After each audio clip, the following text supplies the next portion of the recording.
અવારનવાર અમારા સરકાર સામે બોલે છે, અમને ચેલેન્જ કરે છે કે ચૈતર વસાવાને અમે ફિટ કરીશું એવી ચીમકીઓ મને મળતી હતી અને તમે જોયું હશે કે મને ખોટા કેસમાં જેલમાં મોકલી આપવામાં આવ્યો।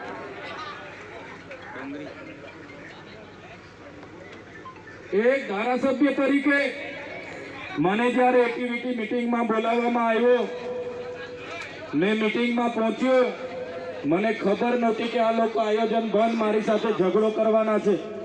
પ્રાંત અધિકારી, બે મામલતદાર સાહેબો, બે ટીડીઓ અને અમે બેઠા। તાલુકાના પ્રમુખોએ બજારમાંથી કોન્ટ્રાક્ટરોને સભ્ય બનાવ્યા।